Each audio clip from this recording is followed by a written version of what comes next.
வணக்கம்மா. வணக்கம். உங்கள் பேர் என்னங்க? மரகதம்மா.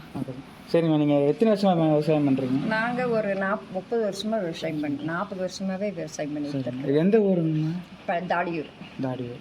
சரிம்மா, நீங்கள் என்னென்ன கிராப் போட்டிருக்கீங்க? நாங்கள் வாழை வச்சுருந்தோம்மா, சோளம் போட்டிருந்தோம், தென்னை இருக்குது. அப்புறம் மற்றபடிக்கு மக்காச்சோளம் எல்லாமே விவசாயம் பண்ணுவோம். யானை தொந்தரவுனால இப்போது காடு பூராமே சும்மா தான் கிடக்குது. சும்மா தான் இருக்குது. பயங்கர யானை தொந்தரவு, மயில் தொந்தரவு, பனி தொந்தரவு, மூணுமே பயங்கர தொந்தரவு. இப்போ மட்டும் தான் வருதுங்களா? இல்லை, ரெகுலராக யானை தொந்தரவு. மயிலுனால எந்த காய் வெள்ளாமையும் வச்சு எடுக்க முடியறதில்ல. பன்னிக்கு வந்து அதை விட இது பகலியே பன்னிக்கு கலாட்டுங்க தோட்டத்துக்குள்ளே. அதனால் தோட்டம் 7 ஏக்கரை சும்மா தான் இருக்குது. தோப்பு மட்டும்தான் 3 ஏக்கர் இப்போ விவசாயமாக இருக்குது. அதுக்கு என்ன பண்ணாமல் தீர்வு கிடைக்கும்னு நினைக்கிறேன். அதுக்கு கவர்மெண்ட் இது ஸ்டெப் எடுக்கணும். நாங்கள் மெக்கர் போட்டு எல்லாமே அகலி இது பண்ணி எல்லாமே நாங்கள் பார்த்துட்டோம். அது எங்களால் கட்டுப்படுத்த முடியல. கவர்மெண்ட் இது எங்களுக்கு விவசாயிகளுக்கு சப்போர்ட்டே கிடையாது. கவர்மெண்ட் எந்த சப்போர்ட்டும் பண்ணுறதில்ல. பார்க்குறாங்களா? யானை வந்ததுன்னா நைட்டு வேறு 12-1 மணிக்கு நாங்கள் கூப்பிட்டா ஒரு அரை மணி நேரத்தில் வர்றாங்க. அதுக்குள்ளேயே நாங்கள் பட்டாசு வச்சு போட்டி போன வாரத்தில் திண்ணையே ஏறிடுச்சு. குட்டியோட போட்டிக்காவே ஏறிடுச்சு யானை. அதனால் யானை தொந்தரவு ரொம்ப இந்த ஏரியாவில். எப்போம்மா நைட் டைமில் மட்டும் அந்த மாதிரி? நைட் டைம் எப்போ வருதுன்னே சொல்ல முடியாது. 7:30 மணிக்கே வந்துடுது. ஒவ்வொரு நாள் நைட்டு 1 மணி 2 மணி அப்படி வரும். பகலில் 11 மணிக்கே இதில் பண்ணி மேய்ஞ்சிட்ருக்கு. இன்றைக்கி எங்கேயும் காண நேற்றுக்கு இருந்துச்சு.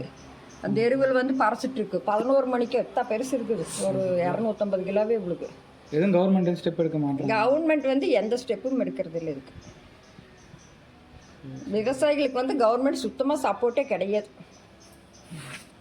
சப்போர்ட் பண்ணாதான் நமக்கு இந்த மாதிரி இதுக்கப்புறம் ஆமாம் எதாவது பண்ண முடியும். நாங்களும் முடிஞ்ச அளவு மெக்கர் ஓட்டு எல்லாம் இது பண்ணி வெள்ளாமையெல்லாம் எடுத்து பார்த்துட்டோம். வாழையெல்லாம் வச்சு இது பண்ணோம்.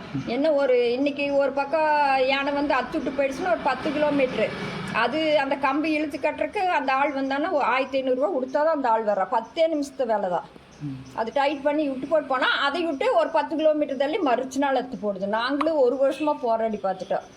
அப்புறம் அது வேஸ்ட்டு செலவு பண்ணின்னு சொல்லிட்டு சும்மாவே தான் கிடக்குது. 7 ஏக்கரா தோட்டு சும்மா தான் கிடக்குது.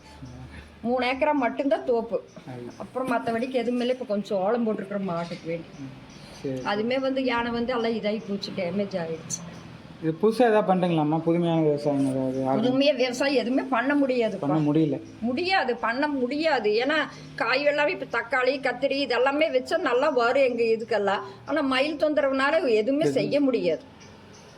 மயிலுகெல்லாம் ரொம்ப ஜாஸ்தி. அதனால எந்த காய் வெள்ளாம் வச்செல்லாம் எடுக்க முடியாது. யானை தொந்தரவு மெயினாக கரும்பு எங்களுதெல்லாம் வருஷம் பூரா ஆலை ஓடிட்டு இருந்தது. வெள்ளம் வச்சு அடித்து மார்க்கெட் போயிட்டு இருந்த தோட்டம் எங்களுதெல்லாம் ரொம்ப பேர் வாங்குது. வாழைக்கு கரும்புக்கெல்லாம் இப்போ எல்லாமே இதாகி போச்சு. நீங்கள் ஏதாவது ஸ்டெப் எடுக்கணும்னு நினச்சி ஏதாவது போய் இப்போ பார்த்தீங்களா? யாரையாவது? நாங்கள் கலெக்டர் ஆஃபீஸில் மீட்டிங் போட்டால் போயிட்டே தான் இருந்தோம்.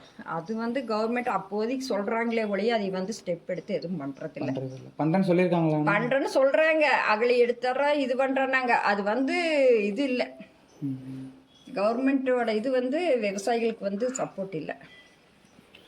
மீட்டிங் போட்டால் பார்க்குறோன்னு சொல்கிறாங்க. நாங்கள் இது பெட்டிஷன் கொடுத்துட்டு தான் வர்றோம். ஆனால் ஸ்டெப் எடுக்கிற மாதிரி தெரியல. சரி, இப்போ வரக்கூடிய வருங்காலத்தில் விவசாயத்தை மேம்படுத்தணும்னா நீங்கள் என்ன பண்ணால் நல்லா இருக்கும்னு நினைக்கிறீங்க? விவசாயிகள் விவசாயம் அடுத்தது இது பண்ணணுன்னா கவர்மெண்ட் ஸ்டெப் எடுத்து இந்த யானை பன்னிகள்லாம் வராமல் தடுத்தாதான் விவசாயமே பண்ண முடியும் வருங்காலத்தில். இந்த ஏரியா பொறுத்த வரைக்கும்